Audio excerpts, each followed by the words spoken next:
America, the power structure would have you believe that Israel rules the world. America never left World War I. They have been in a continual state of war ever since the formation of the Federal Reserve. What we are witnessing today has been done time after time after time. It was a mafia, it was terrorism, 100 different operations since World War II, 100 times.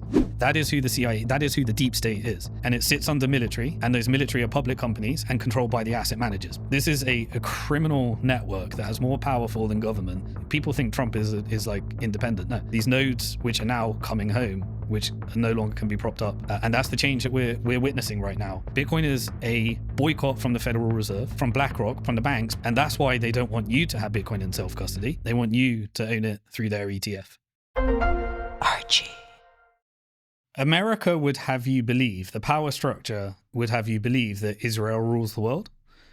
And there is a very elaborate conspiracy theory that says Jews rule the world. Based upon a narrative that was pushed during the Nazi regime. Now, by the way, we'll go back a bit and then we'll come back. Remind me if I get lost on this, try and bring me back to that question. The Federal Reserve was implemented in 1913. It was based upon the model that was implemented in the Bank of England. The Bank of England, 1694, was to fund both sides of the French and British War and take over the issuance of the pound through an elaborate debt-based Ponzi scheme, which made the foundation of the model. And so the Bank of England funded both sides, and you ended up with the Napoleon, which was a resistance against the central bankers, because he ended up funding the war through selling Louisiana to America because he didn't want to take on any debt. And you end up with this model that was perpetuated. We did all the colonial expeditions. We stole the tea from India in order to get all their gold. We did the Opium War in China in order to steal all of China's silver. We did the raping and pillaging of all the African countries, created the transatlantic slave trade, built our economy based upon that. How did we do it? We did it through currency debasement and inflation. We did it in America. What people talk about the Boston Tea Party, there were 3 central banks in America, and the Boston Tea Party, the revolution, was not just about the tax.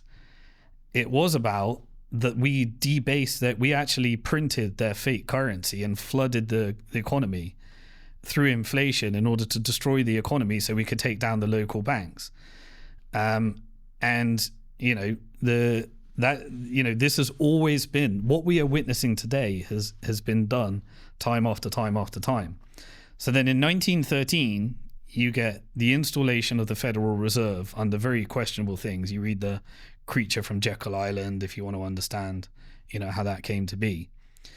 You have the Warburg family that were both the governor of the Federal Reserve and also the Reichsbank in Germany. In 1914, you have World War I. During World War I, Wall Street, via the nodes on this proof of weapon network from the Federal Reserve, which gave the ownership of this private bank to all the banks that could print the money every time you issue a loan, they end up firstly creating this debt-based Ponzi scheme within America, which I would call fake capitalism, that did exactly what it did to England. England had no debt. Then the Bank of England was formed, funded a war, and then you bankrupted it right up until World War I through all these colonial expeditions. The wealthy in the Dutch East India Company end up with all the gold and all the assets through mercantilism. So now you've got a bankrupted England, and they say the Bank of England is no longer useful to us.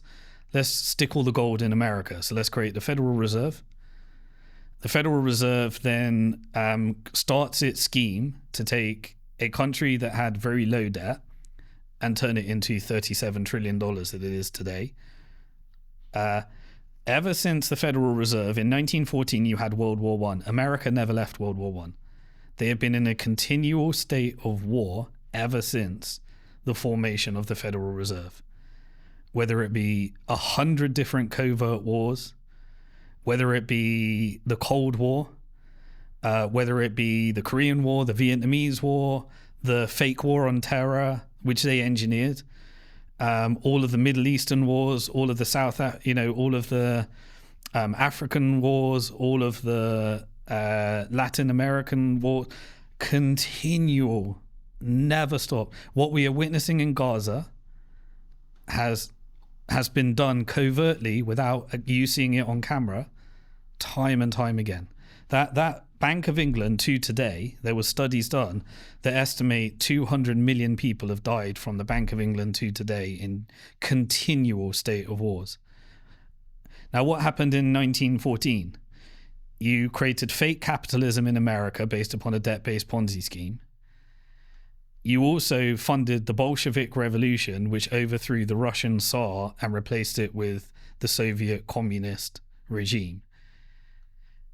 And you also funded, through the Bank for International Settlements, Nazi Germany and fascism. If you look at the funding, it's absolutely fascinating. I recommend reading a book called Tower of Basel. And it goes through, and this is Tower of Babel? Basel. I'm sorry. Yeah. And Tower of Babel is obviously, it comes from that, religious theological concept. And then they said Tower of Basel because the Swiss banks. Now, if you look at the history of the Bank for International Settlements, it was the bank that had no reserve, but was connected to the Bank of England and the Federal Reserve and the Swiss Central Bank. So you could store your gold at either the Bank of England, the Federal Reserve, or the Swiss Central Bank. And the Bank for International Settlements was a ledger. And that ledger would say who the gold belongs to on a piece of paper in a drawer at one of those central banks.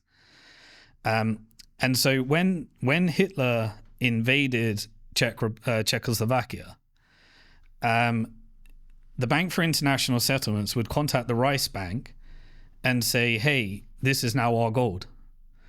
And they would take the gold in the drawer at the Bank of England and the Federal Reserve and change the label and say, this is now Hitler's gold. This is Germany's gold. And Hitler funded the war through National Socialism, which was a labor-backed currency. He arrested the Rothschilds. But the Bank for International Settlement would use the Reichsbank in order to reclassify the gold that would back this labor-backed currency. And so this was an expedition to accumulate as much gold as possible so that the Bank for International Settlement could trade the label on the drawer and change the private key. Germany ended up with all of this gold. You obviously had the Great Depression that led to, into World War II as well. That was the confiscation of all Americans' gold, at $35. You had the bankruptcy of the colonial expedition, and World War II was the mechanism for taking all of the gold from Britain and the colonial side, reset through currency, that all of that gold ended up at Fort Knox. Okay? So now you got all of Germany's gold at the end of World War II, or a chunk of it. You've got a big chunk of the Russian gold through communism. And you've got all the colonial mercantilism gold, and you've got the Federal Reserve fake capitalism. 75% of the world's gold ended up in Fort Knox. And what did America have? It created the manufacturing base to manufacture weapons of mass destruction using financial weapons of mass destruction.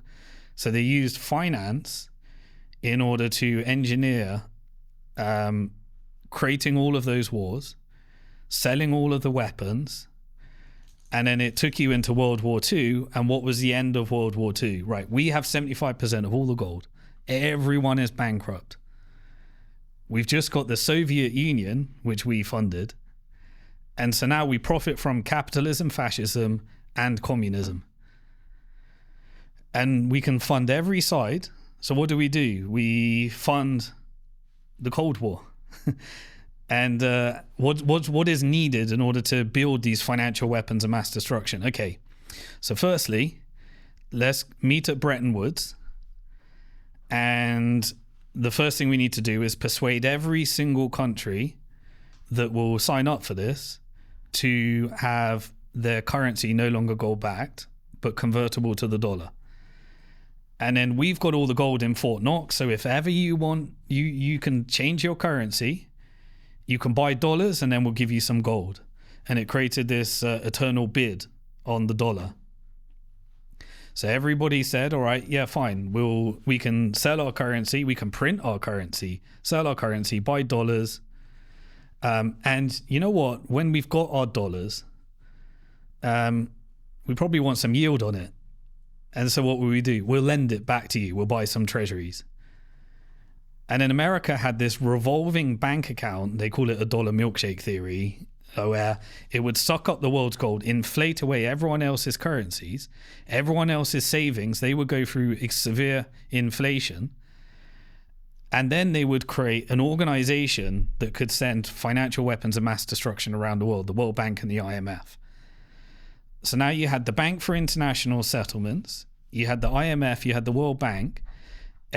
What they did is they went to every country and destroyed their currency through currency manipulation, made them print their currency and buy treasuries.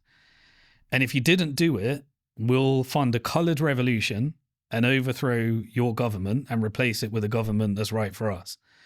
And once you are a government, you will buy our weapons. You must buy our weapons. And you must price all your goods in dollars. And if you don't do that, you're going and will blow up your country. It was a mafia. It was terrorism. And every good that you produce, you must produce in dollars. And by the way, when you have resources, you can't produce your own goods. You need to give us the resources. And we'll take all of this vast investment in our treasuries. And we'll build our own technical industrial complex, financial industrial complex, military industrial complex, consumption industrial complex. And we'll make you buy as many weapons. And if you don't buy them, we'll sanction you and destroy your economy. And then that will destroy the wealth of all the people. And then they can execute a colored revolution, a covert regime, 100 different operations since World War II. 100 times. And they pretend, oh, this is for religion. This is because we're civilizing the world. This is because we're, we care that you're a dictator and we want to replace it with democracy, even though they were replacing democracies with dictators in the case of Iran.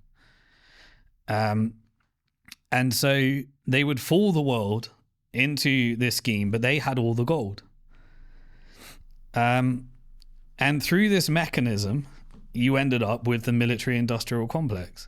Who were the military-industrial complex? It was companies that would take the Pentagon budgets and build the vast military and create GDP by just chucking out money from all these sucked up dollars on a debt-based Ponzi scheme that would then build a manufacturing base and make sure that we don't get bombed, but we can bomb everyone else. Now we need continual war. So you have the Cold War. You say, well, capitalism versus communism. The communists are about to get us. We've got to get the commies. The commies are about to take over Afghanistan, which happens to have all the poppy seeds for all the drugs that the CIA needs. Who were the CIA? The CIA were, through Operation Paperclip, the Nazi Germans that came over and joined the CIA. So just a little bit. After World War II, there was an operation to repatriate Nazi scientists who were among the leaders in the world in all sorts of fields to America. And they were given, I guess they were exonerated for their crimes if they actually came and worked in America for the American military-industrial complex. Exactly. Now, what did they pretend that the CIA was there for? They said it's for national security. No, the CIA was always for corporate interest and waging war for corporate profits from day one.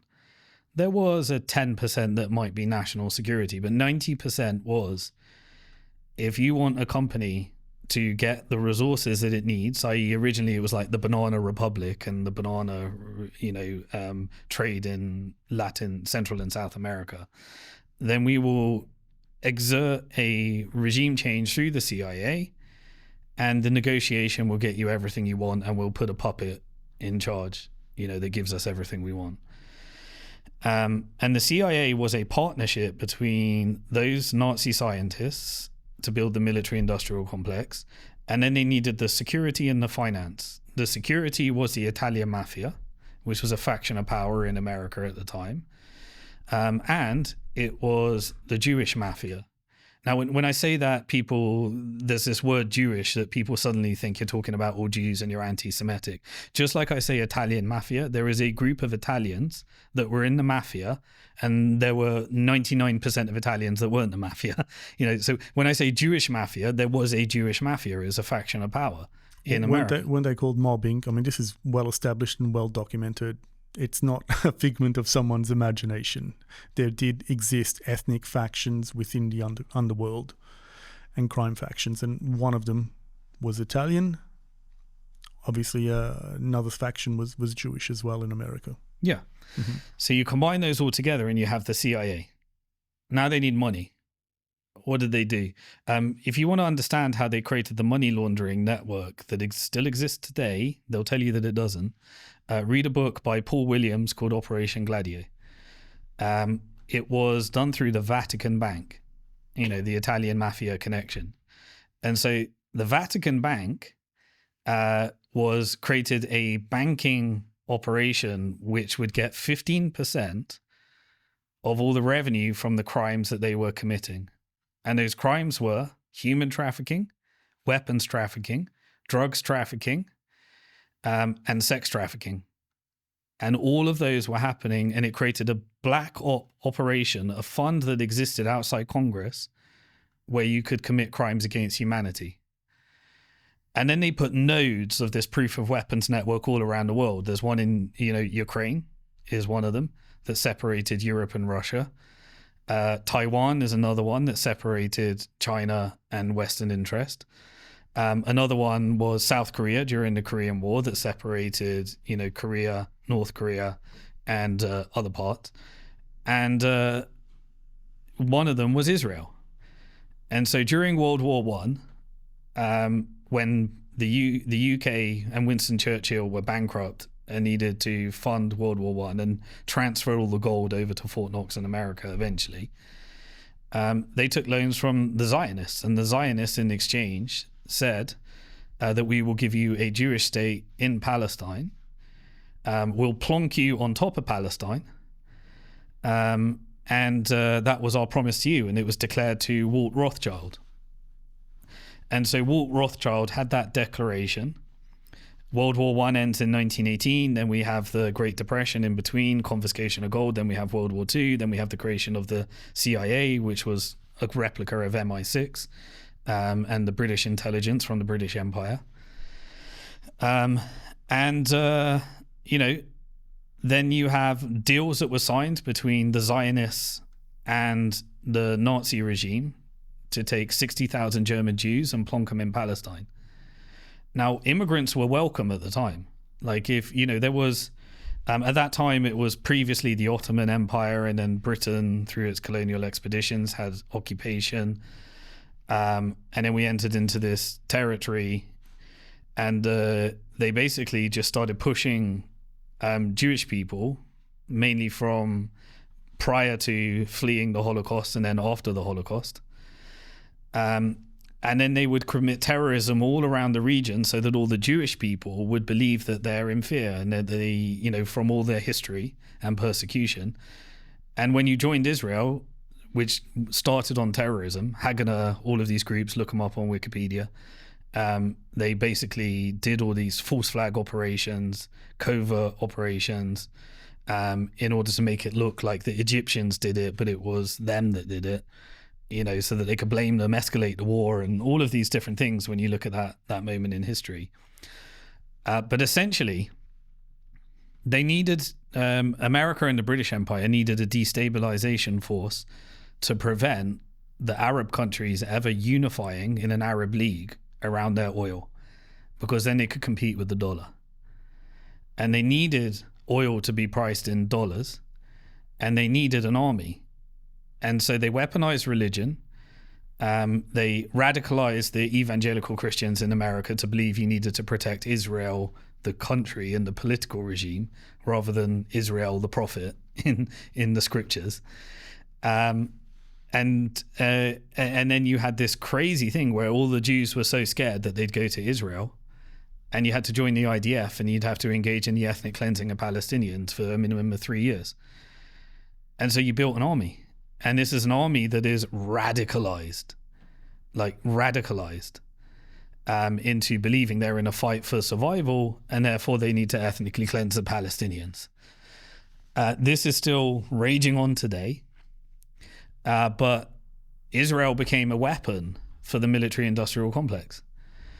If you wanted to commit crimes against humanity, you just get Israel to do it.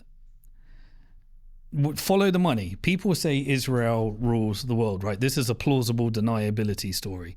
Israel is a tiny economy relative to America, okay?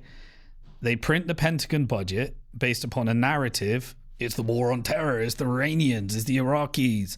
They got weapons of mass destruction. They took down 9/11. They took down the towers. Whatever narrative they have to engineer, and they do engineer this, don't believe that they won't kill their own people. They will. It's the mafia. The mafia will do anything. That is who the CIA, that is who the deep state is. And it sits under military, and those military are public companies, and those public companies are tradable and controlled by the asset managers. BlackRock, State Street, Vanguard, Morgan Stanley, all those. Okay? So that's where you are. You have this deep state, and they can create wars. And that is the proof of weapons network. You have these nodes all around. And right now, all of this Palantir technology that's coming home through border security, it's already been beta tested on the West Bank. All of the injections, they were beta tested. All of the drugs, they were beta tested on Africans.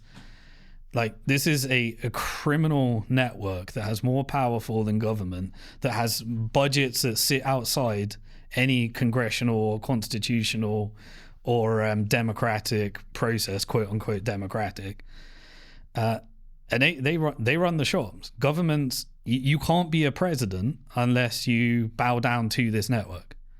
You're not allowed to play president. Like, people think Trump is like independent. No, you just have to look at his backers and what he's doing. Everything is building the technocratic nightmare, doing the aggression in Israel, and he is good as work for the banks and the financial institutions. He's been a very good boy for them. He's given them as much money as they need. And it's because they're in charge. And that's the same with the UK. That's the same with Australia. That's the same with Canada. That's the same with the European Union. Where did the European Union come? It was created by the Bank for International Settlements. It was their project.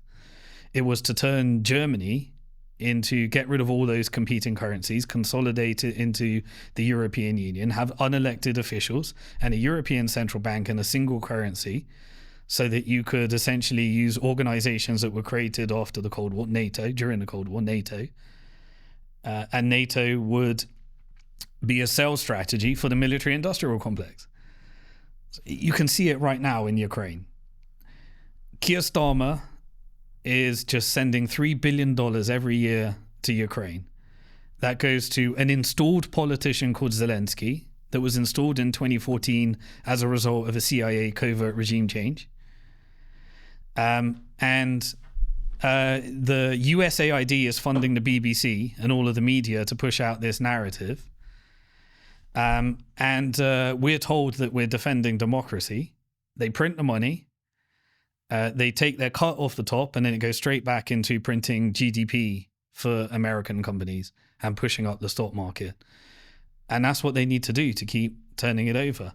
They're doing the same in Palestine. The only reason things are changing right now is because there was a rising power called China that created a network called BRICS that circumvented sanctions, that allowed for oil to be priced in alternative currencies, that was immune to sanctions, and partnered with the Gulf countries, Saudi Arabia, and said, we're your most important customer now. We're buying most of your oil because America's got its own oil and it's energy independent now.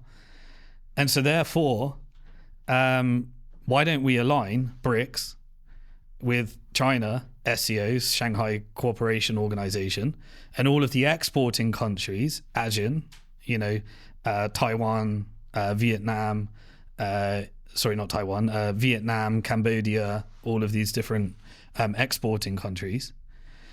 And why don't we create a resistance movement against the dollar, which was called de-dollarization? And whose idea, who supported this? BRICS. Goldman Sachs did. Goldman Sachs hosted in America, which is not an America First company. It is a global institution that said BRICS is a good idea. And so it created that resistance against it and said, how do we reset the world order now? I know, let's put Trump in and let's do tariffs. Tariffs reset the world order, consolidated power just like COVID. I'm just going from beginning to end. I could give you a million stories in the middle, but we'd be here forever. But story after story after story is, in order to prop up the dollar, you need to create crimes against humanity to force people to print their currency, buy dollars, and lend it to the US government. Now, because of these regional blocks and because the Proof of Weapons Network has said, these people aren't even having children anymore. They don't even have good birth rates. There's no good demographics. The country's completely divided and polarized. Let's bring it home and let's invest over there. And when we want to change everything, we'll just price our ETFs in another currency. Maybe we'll accumulate a bunch of Bitcoin. And maybe the moment that we need to, the Federal Reserve can reset the world order, just like they've done many, many times. And so currencies are the financial weapons of mass destruction. And the dollar is a proof of weapons network. And there are these nodes which are now coming home, which no longer can be propped up. And that's the change that we're witnessing right now. And if you want to try and figure out how to invest through that and beat BlackRock and beat JP Morgan and beat Goldman Sachs, you ain't going to do it. You're going to give them your money, and then that's how they accumulate their power. And that's what Bitcoin is. Bitcoin is a boycott from the Federal Reserve by taking your money out of the system. It's a boycott from BlackRock by not getting them to own your Bitcoin. And it's a boycott from the banks by not having to take on debt, which is the engine of fiat currency. And then you can boycott them. You can boycott all these companies. You can spend local. You can look after your local farmers. You can spend from local trade routes. And that's what Bitcoin does. And that's why they don't want you to have Bitcoin in self-custody. They want you to own it through their ETF and borrow against it. And they'll engineer shitcoins, tokenization, and everything to try and get your Bitcoin.